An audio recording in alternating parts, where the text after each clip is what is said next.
जम्मू कश्मीर के पहलगाम में 22 अप्रैल को हुए आतंकी हमले के बाद से भारत पाकिस्तान के बीच तनाव बढ़ता जा रहा है।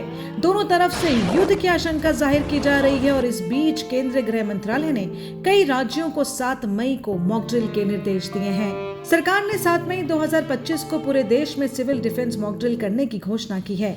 गृह मंत्रालय ने 244 जिलों को मॉक ड्रिल करने का निर्देश दिया है, जिसमें युद्ध जैसी आपात स्थितियों के लिए तैयार रहने के लिए ब्लैकआउट सिमुलेशन, हवाई हमले के सायरन, निकासी अभ्यास और सार्वजनिक प्रशिक्षण सत्र शामिल हैं। पाकिस्तान के साथ युद्ध होने की स्थिति में नागरिक तत्परता का परीक्षण करने के लिए मॉक ड्रिल की योजना बनाई गई है। हालांकि अधिकारियों ने स्पष्ट किया है कि ये मॉक ड्रिल तत्काल युद्ध का संकेत नहीं है, बल्कि व्यापक नागरिक सुरक्षा प्रयासों का हिस्सा है। यह अभ्यास नागरिक सुरक्षा नियम 1968 के अंतर्गत आता है।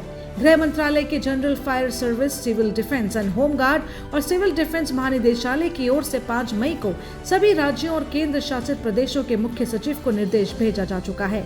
सिविल डिफेंस कानून के मुताबिक गृह मंत्रालय के पास राज्यों को इस प्रकार के मॉक ड्रिल के लिए निर्देश देने का अधिकार होता है। नागरिक सुरक्षा मॉक ड्रिल युद्ध के खतरों से पहले एक तैयारी अभ्यास है, जिसका उद्देश्य ये परीक्षण करना है कि युद्ध, मिसाइल हमलों या हवाई हमलों जैसी आपातकालीन स्थितियों के दौरान नागरिक और सरकारी सिस्टम कैसे प्रतिक्रिया करते हैं।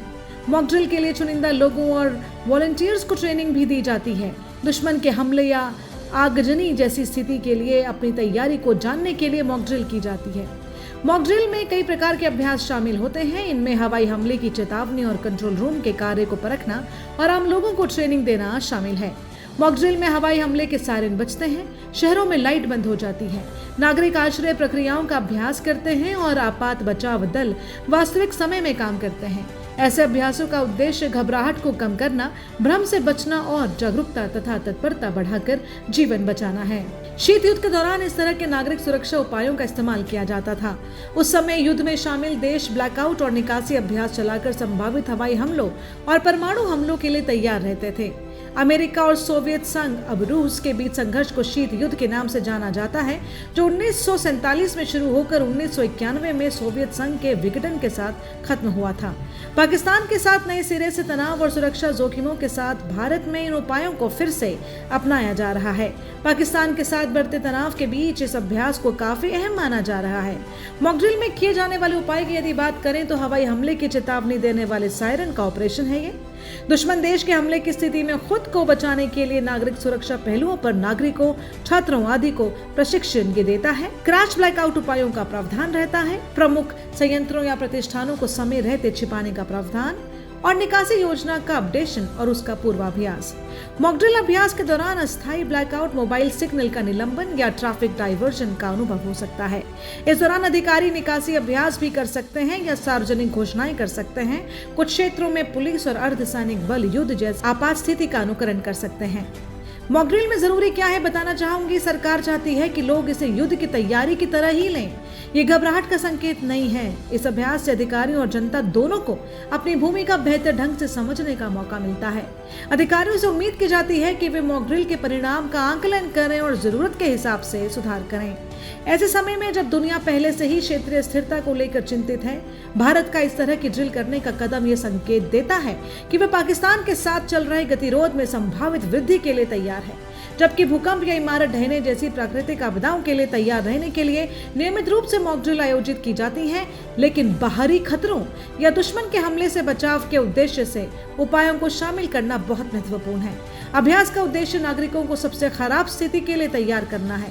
ये अब काल्पनिक खतरों के बारे में नहीं, बल्कि युद्ध की वास्तविक संभावना के लिए तैयारी है। राज्य और जिला अधिकारियों के समन्वय से 7 मई को निर्दिष्ट जिलों में मॉक ड्रिल अभ्यास किया जाएगा। इसमें सिविल डिफेंस वार्डन, होमगार्ड, राष्ट्रीय कैडेट कोर एनसीसी, राष्ट्रीय सेवा योजना एनएसएस के स्वयंसेवक, नेहरू युवा केंद्र संगठन एनवाईकेएस के सदस्य और स्कूल और कॉलेजों के छात्र शामिल होंगे। इस दौरान नागरिकों को अल्पकालिक बिजली कटौती, ब्लैकआउट सिमुलेशन, तेज सायरन और कुछ सार्वजनिक क्षेत्रों में प्रतिबंध पहुंच का सामना करना पड़ सकता है। कुछ शहरों में यातायात को अस्थायी रूप से डाइवर्ट भी किया जा सकता है। गृह मंत्रालय ने मॉक ड्रिल में भाग लेने वाले प्रत्येक जिले और राज्य को विभिन्न प्रकार के कर्मियों और स्वयंसेवकों को शामिल करने का निर्देश दिया है। समन्वय के लिए हैं जिला अधिकारी, ग्राउंड ऑपरेशन के लिए होमगार्ड और सिविल डिफेंस वार्डन, जागरूकता और सहायता भूमिकाओं के लिए एनसीसी, एनएसएस, एनवाईकेएस के वॉलंटियर्स और छात्र। ड्रिल के बाद सभी राज्यों को घटना, प्रतिक्रिया अंतराल और सिफारिशों के साथ एक एक्शन रिपोर्ट प्रस्तुत करनी होगी। मॉक ड्रिल के दौरान इन बातों का ध्यान विशेष रखें कि शांत रहें और स्थानीय निर्देशों का पालन करें। पानी, दवाई और टॉर्च जैसी बुनियादी आपूर्तियां तैयार रखें। सोशल मीडिया पर अफवाहें या असत्यापित समाचार साझा करने से बचें। अगर बिजली या इंटरनेट कुछ समय के लिए बंद हो जाए तो बिल्कुल घबराएं नहीं। आधिकारिक अपडेट के लिए रेडियो या सरकारी चैनल को जरूर सुनें। हवाई हमले के सायरन की बात करें तो सार्वजनिक चेतावनी प्रणालियों का परीक्षण करने के लिए सायरन एक्टिव किए जाएंगे। ये हवाई खतरों के मामले में चेतावनी के रूप में काम करते हैं, जिससे लोगों को छिपने का समय मिल जाता है।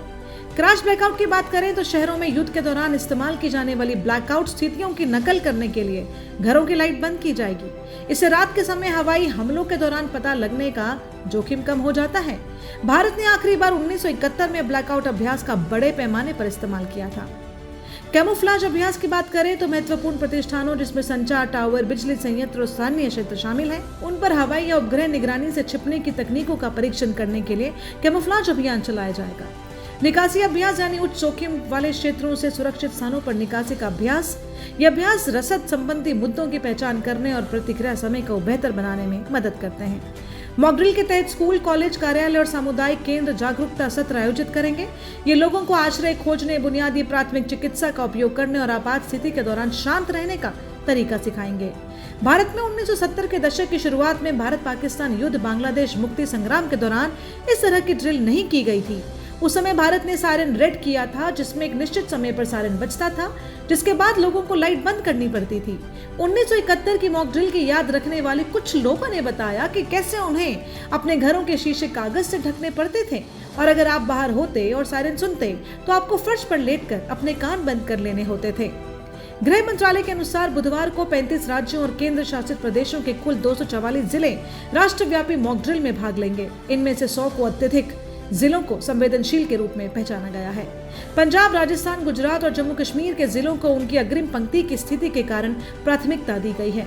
रक्षा प्रतिष्ठानों, बिजली ग्रिड, रिफाइनरी, बंदरगाहों और संचार नेटवर्क वाले क्षेत्रों को इसमें शामिल किया गया है। युद्ध में बड़े शहरी केंद्रों के लक्ष्य बनने की अधिक संभावना रहती है और उन्हें जटिल निकासी और जागरूकता योजना की आवश्यकता होती है। धन्यवाद।